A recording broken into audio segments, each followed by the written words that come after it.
Gate Spring off and racing. Repossession missed it. Storm Chaser dropped out as well. Acromantula Cessation first to go. They're going to settle down more than a length in front of Oscar's Fortune.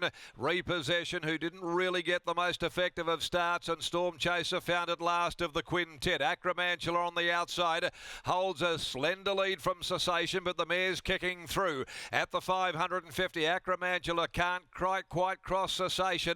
Carberry has Oscar's Fortune up there. He looked to be going pretty well in third spot outside Repossession, and Storm Chaser saw the other four all in front of him at the top of the straight, where Acromantula Cessation goes through now. They get on equal terms. 2 lengths away, Oscar's Fortune. Repossession goes for a rails run. Further back, Storm Chaser at the 150. Cessation's the leader. Oscar's Fortune coming. They Repossession down on the rail. Oscar's Fortune, Repossession. Oscar's Fortune has got his nose in front. Oscar's Fortune. Oscar's Fortune over Repossession in a breathtaking Rock Magic Stakes. It's a very close go though, and behind those Cessation third, followed further back when they'd pulled up next Acromantula, Storm Chaser at the tail end of the field. Well, they'll go for the photo. It looked as though he had his head down on the line. Oscar's Fortune.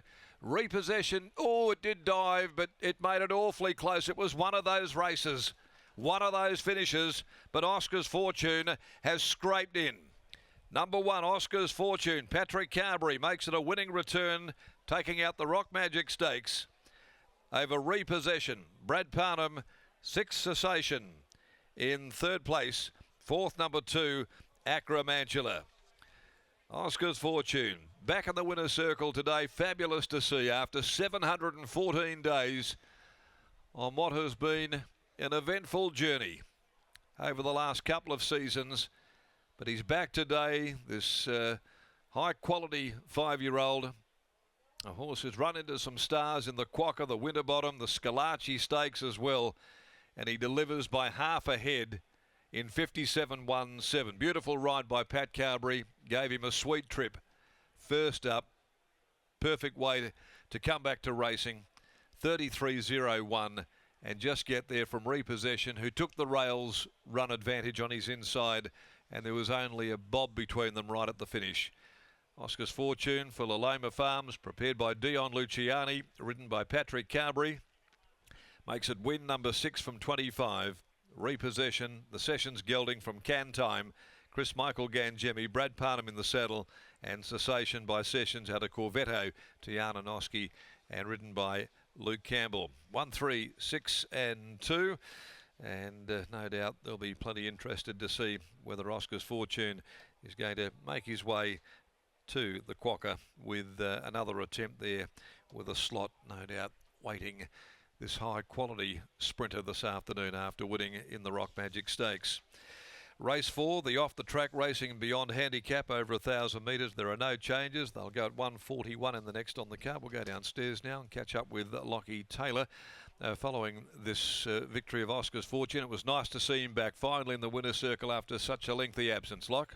Exactly right. Over 700 days since he's last saluted the judge, Oscar's Fortune, but gets the job done in the Rock Magic Stakes. There was almost a feel-good story out of this event with, again, Jamie's training Repossession, and a number of the owners involved in Rock Magic share ownership with a Repossession as well, and they were very, very excited at the 100-metre mark that Repo, as they know him as, might be able to get the job done along the inside, but it wasn't to be for them. And Oscar's Fortune, he returns as a winner to kickstart his preparation, which hopefully culminates in a Roma Cup and a Quokka in a month's time. Dion Luciani's making his way over towards me, so I'll grab Dion for a word. Dion, congratulations on the win. Nice to see him get the job done and get this one out of the way to start what is, I'm sure, a very big preparation. It's great to see him back in the winner's circle, because it's certainly been a while. He looked like he had him covered really easy on the corner, and horse of Gangemi's, it really kicked hard and made him earn it. But Paddy gave him a perfect ride. I'm rapt to have Paddy on board. We spoke going back a few weeks back, and he said he's got nothing really lined up in these races going forward, and Pat's a real team player and a good bloke to have on your side. So I'm glad he's on board, and hopefully we can have a bit more fun this preparation. Talk us through some of the challenges that yourself and your team have had to endure since arriving back in your care. Obviously you had that stint over in Melbourne, and it hasn't been smooth sailing since then. No, it's sort of like you lent someone your car and they ate in it, they wore dirty shoes in it, they smoked in it, and then gave you your car back. So, look, when the horse come back, he was a bit battered and bruised, but with plenty of TLC, we've got him back to what looks like on his way to being his best. How much more improvement does he have in him heading towards a Roma Cup in a couple of weeks' time and maybe a Quokka 2 weeks after that?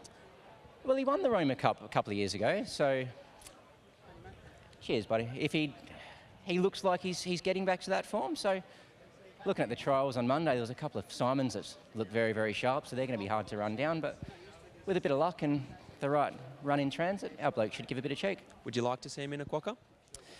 Look, Kevin asked me a couple of weeks ago about getting a slot. I said, there's no point stressing.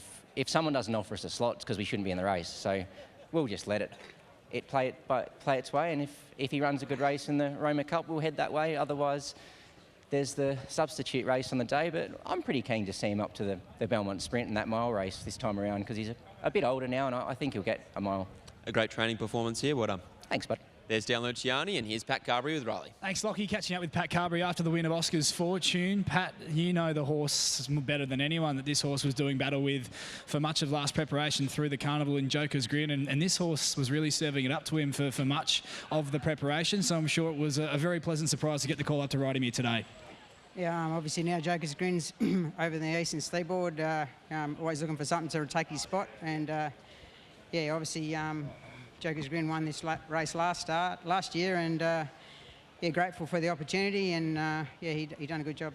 Tell us about the run, because it did look as though he travelled the winner throughout, but might have just hit a little flat spot over the 1,000 metres when you did ask him for an effort once they cornered, but his class really came to the fore late. Yeah, I've only ridden him the once track work last Saturday on the course proper, and he, when he gets to the front, he does sort of clock off a little bit, and it wasn't until the last sort of probably 70 metres when he could see the horse on the inside, the second horse, that he sort of got a bit more dinkum. But I think if he's got something to chase down for a bit longer, I think that'll suit him. Was it a run that would suggest he's got better things in store this preparation once he gets out over a little bit further? Did he run right through the line in your eyes? Well, I had to ask him for everything. As I say, he sort of half clocked off a little bit, but I think he's got a little bit of improvement in him. He's pretty forward coming into today, but you can't beat race fitness. He had a little bit of a blow, so I think he'll come on from that and look forward to the next start. You've ridden a winner of a Quokka. Do you think this is a horse that could go to a race like that and measure up if he keeps improving? Be terrible, wouldn't it, if we could? Well done on the win. Cheers. There's Pat Carberry. He combines with Dan Luciani and Oscar's Fortune to take out this year's edition of the Rock Magic Stakes.